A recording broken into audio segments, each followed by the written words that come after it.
Kyle Dake, Olympic bronze medalist. How's it sound? Good? Good. Bad? Okay? All of the above? Not what we came for, but take what you get. How satisfying is it that day two, you looked awesome? Yeah, it was satisfying, but it was kind of bittersweet too. Just I wish I could have held up the same way in day one. It's tough to swallow. Your quarterfinal match, as it's happening and it ends, everyone starts to, micro-analyze this match. Was it the cut? Was there an injury? Is there some limp going on? What was it? Was it just the match got out of control a little bit? That's one of the most dominant positions ever. Yeah. Doesn't matter who I wrestle, whether it be Yanni, David, Gabe Dean, Kyle Snyder, Jordan Oliver, Jordan Burroughs, Jaden Cox. Like, that guy's not stronger than all those guys. I know that, and he had a good defense. Yanni hits that all the time, so I know the exact feeling. With that exact where he grabs the leg there. Yeah, inside. It's kind of like a reverse not a reverse massacre. I don't even know what to call it, but he just like goes for that inside leg and tries to lift it up, or outside leg. And so I felt it before. It's not like something new, and I just couldn't keep my balance. Yeah. Couldn't stand up there. Because when you shot under and you came up and you screenshot that moment. It's like this is 2 or 4 minutes for Kyle. So. Yeah. And, I got there against arguably one of the best guys in Overhook, Frank Chimizo. Probably those two are the best in those positions. Frank's always there. And I scored 3 times off of it. And it's frustrating to look back and, you try to analyze your performance and, things that should be in your control or out of your control, and then you figure them out a day too late. It's tough. What was figured out? I just didn't have the right remedy that I needed coming over. Well, once I got here, I had a little something going on, and day 2 I figured it out though. We tried we tried a lot of different things. Doctors here were great, working with me and figuring it all out, but just took one day too long. Got it. So I know I can tell you're not wanting to get into the specifics of what it was. Could you maybe process elimination? Was this weight related at all? No. I didn't think so. That makes sense. My weight was good. I had biggest turn of your life. You're gonna have a good weight cut, So I come out first match. I feel fine. Feel fine from the weight cut. Just, you can go back and watch the matches. What's the difference in the matches? Doesn't look like the same guy, and it didn't feel like the same guy. It stunk, and it stinks because you have one. It's one day, one freaking day. But, and I think it was full of lessons to be learned, and you take those lessons and you move forward. It's not, my life's not over because I didn't win a gold medal 2021 Tokyo. Goes on. Got the next best thing I could get, and get to go home, see my 2 girls, see my wife, see my family, and still have a roof over my head. Sun will come up, be able to get outside finally. I've been trapped inside the whole time while I'm here. And I was wondering about that. You have specific stuff that you do, a part of your routine. Does that make traveling overseas a huge challenge for you? Not a huge challenge, it's a challenge, but usually we're able to adapt. This year's crazy, they're telling us what we can and can't bring in, and they're like, they're going to steal all this stuff, and it has to be this specific way that it comes in. It can't be opened. It all has to be sealed. It has to be in original packaging. It has to be all this, and it's an extra stress you're trying to figure out. And so I'm like, well, what is the bare minimum that I can get by? Because I don't want to lose all of my, like, I don't want to just go there and then have them confiscate everything that I have, because nobody would give us like a clear answer, because nobody in Japan had a clear answer. And, you know, people were coming in like, oh yeah, it's taken 6 or 7 hours to get through the airport, through testing and all this stuff, and they're going through all your stuff and blah, blah, blah, blah, blah. And it was like, okay, well, what do we got to do? And then everyone was playing like super cautious, and in looking back, we should have been pushing the envelope hard, way harder than we did. And, you know, little things, but little things add up over time.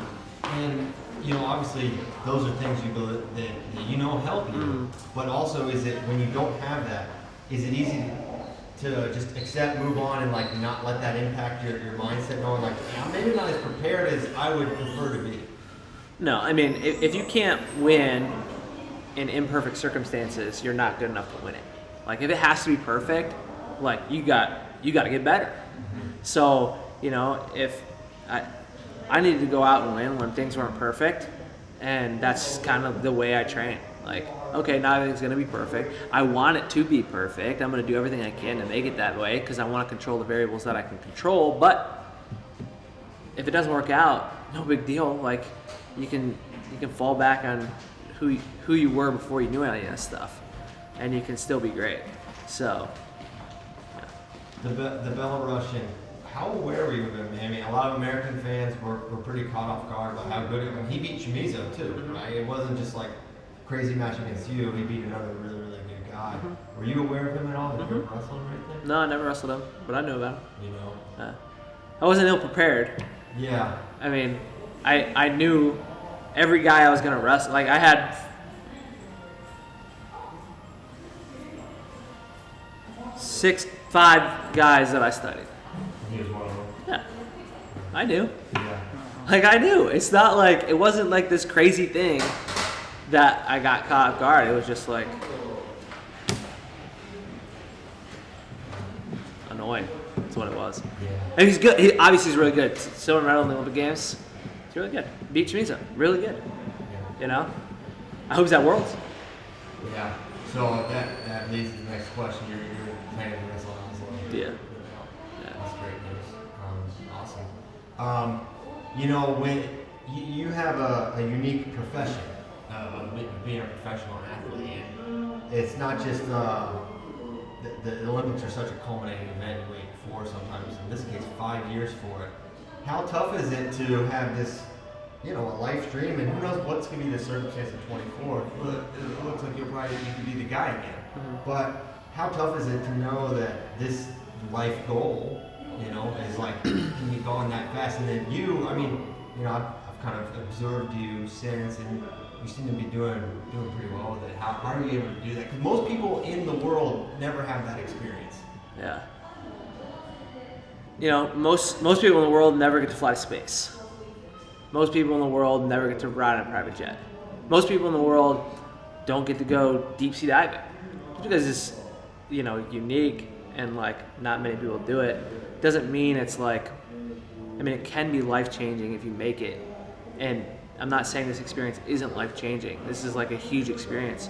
But like Coach Gray or Coach Azevedo was telling Coach Gray this story, and I forget who was telling him, but he was like driving to the Olympic team trials. Maybe he was in the semis, and they drive past the McDonald's, and they're at a stoplight. McDonald's right there. Look out the window. He's like, "You see that guy over there? He's eating a Big Mac. He has no idea what you're about to do. He has no care in the world what you're doing. All he cares about is enjoying that Big Mac." You could go up and tell him that you're trying to make an Olympic team. He'd be like, "Oh, that's cool, man. I'm just enjoying my Big Mac." And that's it. But it's all perspective. It's all contextual. So it's all, you know, it's like, okay, well, if you really value it, then you're going to really value it. I really value it, but I also really value a lot of other things in life. You know, there's a lot of problems in the world that need to be solved, and a lot of things that need to get better. And we have, you know, people who are making decisions that are just frauds. They're incompetent, and like they don't know what they're doing. And it's a sad state of affairs that we see the world in. Like, How many people are dying of starvation?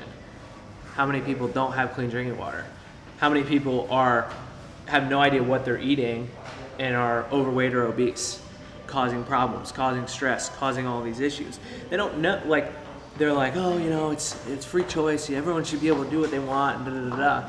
It's like, yeah, but they need to have all the information. You can't have all this propaganda and like advertising to tell them, oh, you pop this pill, you'll be okay. And it's not a popular opinion to say. Why should I be the one that has to say it? Like, but everyone's just like, oh, God, your face. Oh, don't talk about that. People don't want to hear that. They don't want to hear it, but they need to hear it. Like, people don't want to be questioned on their decisions that they're making. Like, you need to make smart decisions. You need to be more intelligent about the daily choices that you make. And I need to be more intelligent about the daily choices that I make. I'm not exempt from this rule. I'm constantly trying to learn and evolve and make better decisions. And it's a process. It's hard. It's hard to find the right information. And because the waters are so muddied all the time. All the time. We have access to so much information, and we don't know what's right, what's wrong, who's giving us something positive, who's giving us something negative, whatever that means. Who's giving us, what are we doing? Are we making the right decision for ourselves, for our health?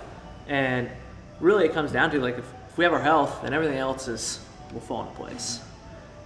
If you're sick and hurt and pain and tired and don't want to do anything, you're going to start falling into other issues. And start drinking, start doing drugs, start doing all these things. And that's sad. That's really sad. So that's my perspective, is like I see all these people who are dealing with all of these big problems, and I'm supposed to be sad that I had a bad day. Like, yeah, I am sad, but I put it in perspective that there's other things going on. And my goal is to use my platform and to use my voice to get people to realize, like, okay, like, yeah, this is important. And the reason it's important is because we're trying to spread a message that is, we want to have people who are making better decisions, more intelligent decisions, living a life that's based around functionality. Those things are really, really important. And if we don't do them, then we're leaving the world worse off for our kids. And I can't do that. You've spoken a lot about this over the last couple of years, some of it very specifically, some of it a little more broadly, and kind of like, well, the information's out there. Do you see yourself as you, I don't know, as time goes on, to start speaking more pointedly and specifically with that in mind to help educate people more? I mean, I don't know how to get more specific than I've already been, but that's what I mean. It's muddied. Go through and find all my interviews, what I talk about. Like, go listen to them. Like, I can tell you, like, hey, these are the things you need to focus on, and go figure it out. Like, should you be eating grains every day? You're gonna have one nutrition. Oh, you need your heart healthy grains, but the research doesn't support that. Oh, you know, got to make sure you're wearing your sunscreen. You don't want to get burnt. Okay, how about stop eating trans fats? You know, what's really going on? And maybe I get more specific, but there's people out there who are already talking about it and who are more educated and who are better at hitting those points. My goal is to have this broad range of, and I mean, I can get pretty specific about these things, but get this broad range of information about health and just be like, hey, this is the direction that I'm going. You make your own decisions, but if you want to live healthier, come on, let's go. Look over here. Look over here. What's the old adage? Take a horse some water, can't make it drink, something like that. Well, there's been a lot of changes at Cornell last couple months, really. Yeah. Coach Cole's gone. Yeah. Max and Gabe leave, two of your main training partners. Are you gonna remain at Cornell and train there? Yeah, I mean, what am I gonna leave in the next 3 weeks before I go to the World Championships? You know, that's a tough sell for my wife and for my kids and for myself. You know, and I trust Mike. You know, I trust that he's going to do his very best to get the right people there. I mean, he's been bringing in incredible people already. Trying to get training partners, trying to get coaches, trying to get the right people surrounded, develop the right culture. So my plan right now is to stay put for sure through the World Championships. And I mean, we're gonna have to put our big boy hats on and be like, all right, well, what are we gonna do? How are we gonna make this work perfectly? Because how do you replace, like, who can replace Gabe Dean, right? Who can replace Max? Who can, there's not a lot of people that can do that. Not a lot of people. You adapt and overcome, so give them a chance. See what they got. I'm sorry to interrupt. Did that have any impact on you? I forget when exactly they left, but they left soon after the trials. So let's see. Right after trials, I was gone for about a week, and then I came back, and they were like gone. So when I came back for training, I only had 4 days at home, so I trained with Yanni, Javon, Julian, Voca for those 4 days, and then we had camp. So I was in camp for 10 days, and I came home, another travel day. So it was just like, all right, well, where are they now? I get back, and I'm only there for 5 more days, and then I planned to go to State College to train with David anyway. So I went to State College and trained with David. I was there for 5 days, and I come back, and no one's around still. I have Yanni. We brought some people in. We brought in Lujan for a couple days. We brought in Skatska for a couple days, Alec Pantelio for a couple days, Mark Hall for a couple days, McFadden for a couple days. So we were piecing it together, but I was traveling so much. Then I was gone for another camp. Then I was at Pan Am's. Then I was home. Then we were at another camp. Then I was home for 10 days, and then we were out here. So it was just like constant moving parts. I kind of got lost in everything that was going on, and but yeah, it stung to not have Gabe around. He's a staple partner, and he knows when it's time to push and go, and it's really impactful. So like having someone there to test you like that. So other people had to step up and get it done, and I had to go find other people to do that, whether it be at training camp. So I adjust my schedule slightly. So instead of the main focus at training camp being, technical proficiency, now it's like, okay, this is my harder training period. When I get back, I can review and just kind of change it that way. So nothing earth-shattering, but definitely was like a little earthquake. Yeah. You mentioned David. You two guys have been linked forever. You're really good friends. How satisfying was it to see him win the Olympic title? Dude, how do you and this is, so I knew because Donnie tried to scramble with David, it was going to be a problem for him. And it always had been in the previous matchups. And David was wrestling really, really well. Like all through camp, he was wrestling really well. He was really focused. And I was like, man, this is gonna be an awesome match. Like I'm really excited for this match to happen. And the way it unfolded with whether it be push outs, I forget what it was, push out, shot clock, push out, or shot clock, push out, takedown, push out. The one caution. Yeah, and then 12 seconds left or something, David jacks on the hook, snaps him down. He goes to his hands. Dave double legs him. I'm like, Dave's been hitting double legs now. Like, That's what I said. where's his ankle picks? He's still got it, but it's cool to see him evolve and get what he's been working for. And I'm just as happy seeing him win. And I wish it was like 2018 when we both won, but it is. I mean, it is what it is. I can't.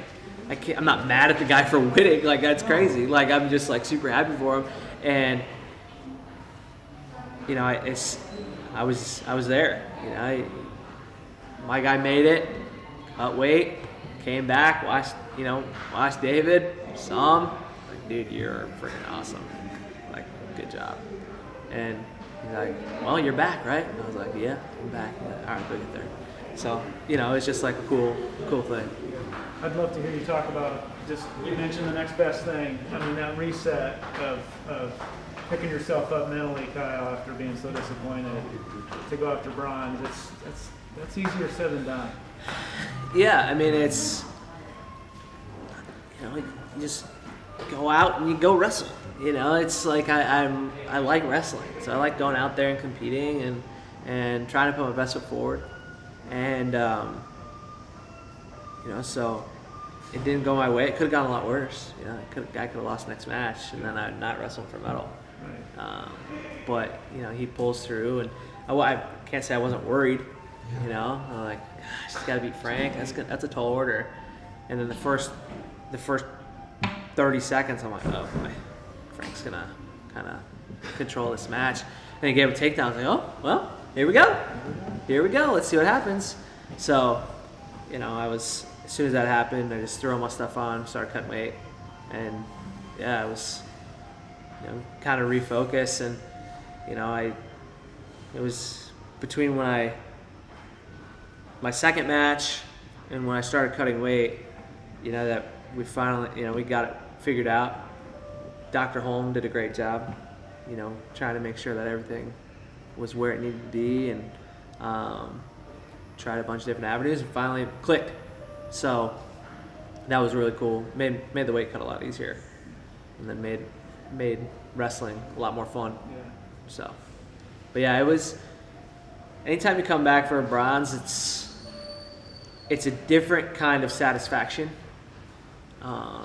It's obviously not the same as winning gold, but you're still really happy about it because you faced a ton of adversity and you overcame it, and you hit this really low, and you're like, man, what just happened? And you're like, how does anybody come back from that? And the answer is, you just go. You just climb out, and you can't let it get to you. And, hopefully that's a message that a lot of young kids and even my peers can take and be like, all right, let's go. Let's go make this happen. It's one thing if you're not expected to go out and win. If you have these expectations for yourself that you're going to be a champ and then it doesn't come to fruition and you're like, that stings. It stings bad. But, it's going to sting. It's going to sting. I came here to win a gold medal, and I didn't, and it stinks. But consolation prize, silver lining, bronze lining, got a medal, going home. How taxing is a match with Hassan Khani in round one? It was a wrestling match. It was like, he's a really good competitor. He's, for me, I can hand fight with the best of them. So, I'm training with Gabe. Dude practically rips my head off every time we wrestle. Wrestling with David practically rips my head off every time we wrestle. So, I'm kind of used to that. The guy's trying to, just bully you in there. And, you score early, make him come to you. He shoots on me, I think I score fast. Really fast.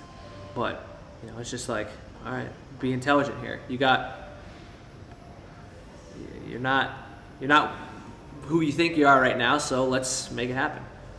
Whatever way you can. So in that match, you didn't feel right there. When did you know things weren't right? Was this in the whole lead up? Was it then? And you figured it out the day after you lost? The day that I lost. The day that you lost. We tried a lot of different things to get it right. And it's hard because it's like, I want to be open and honest to all my fans. Yeah. Because they do deserve it. But at the same time, I don't want to diminish. I don't want to, it doesn't feel right to say, like, to come up with this excuse and say what it is, and then I don't want anyone to use it against me. And once we, It'll be in my documentary. Yeah. That's what'll come out. There you go. You can figure it out in the documentary. What is the status of that? This has been. Can you talk about that project a little bit? Yeah. 'Cause I've seen. There's been a cameraman following you since Yeah. 2013. 2012. Okay. So the film director's name's Greg Aceta. He wrestled at NYU, and right out of college, he was tasked with following me around for my senior year in college. So he did that, came out with 4 for 4, and he wanted to continue the story. So we did a little fundraising. He put it on his credit card to do pretty much everything, and follow me around, drive up to Cornell, stay at my house. We would be interviewing. He'd come to all the competitions, and he just found my story fascinating, and it kind of just, there was just ups and downs the whole way, and he's like, this is awesome. We need to keep going. And I was like, sure, yeah, let's do it. And we were, the plan was in 2016 to have it be done, with making the Olympic team and then sailing off in the sunset kind of, and didn't happen. Obviously, everyone knows the story, and so he's like, all right, we'll go through 2024, and new wrinkles, new things happen. Functional patterns comes in. We're working with, we're doing that. We're figuring out all these things. It's like this huge, great thing. Win 2 world titles. COVID happens. More drama. A ridiculous amount of drama, and then we get to the Olympics, and but I don't know, and really I trust Greg with everything. I mean, he's done such an incredible job. He's gone through 8 years of footage. He's got 2020, like these last 8 months left to go through, and like really he has the story pretty much all pieced together, and it's just like kind of finding the final touches for it all, and maybe it comes out this year and he wants to move on from the project, and I'm cool with that. Yeah. Or maybe he decides, hey, we're gonna stick it through Paris and see what happens there. I mean, I feel like I'm on a really strong trajectory to do that, to complete my journey and my story. Obviously, nothing is perfect, and if it was, then I would have won a gold medal, and then the story would be like, signed, sealed, delivered, get out of here. But yeah, it's an awesome project. Greg's put in a ton of work. He's developed as a filmmaker. Like it's actually really cool. The story is kind of about him too. From having a rinky-dink camera, not really knowing what he's doing, how to set up shots, how to do anything, him learning through the whole process, and it just gets better and better and better and better and better. It's really cool. So, yeah, I'm really excited for it, and I talked to him a little bit, but I'll see him when I get back. Right. Talk about it. But yeah, thanks. Appreciate that. One last real quick question. Sure. 5 medals for this men's freestyle team. Yeah. And Snyder potentially taking out Sergio tonight. U.S. beats Russia. Yeah. I mean, what does this mean to you guys? We've been looking up at Russia for a while, other than 2017. Yeah. I mean, this team was pretty incredible. Pretty incredible. We thought we had 5 guys who'd come win gold medals, and we were close. We were really close. Couple tiny little things change and done. And we get it, and we'd be sitting on 4 gold medals right now and be like, let's go, Kyle! We're still like that, obviously, because we want, this is everyone hyping up this match, but Kyle is like, I've never seen him so focused. I've been on, this is my 3rd team with him, and just having been around him for a long time, since 2015. Just like seeing his development and seeing his demeanor, and he looks incredible right now. So focused, but like focused, relaxed, and just hungry. He just wants to go out and compete and put his best foot forward, and he's coming hard. Yeah. So, I think he has a good team behind him. He's got good game plan. At least sounds like it. I think You've it's. heard it? I'm not going to ask, but you've heard it? Oh yeah, I know it. Okay. I got it. You got it. Well, now I really want to stop. Yeah. So, but we're gonna. I really believe in Kyle Snyder. I believe that he can get it done, and he will get it done. All right, Kyle. Thanks, Kyle. Yep. Really appreciate it. Congrats. Thanks. Really appreciate it.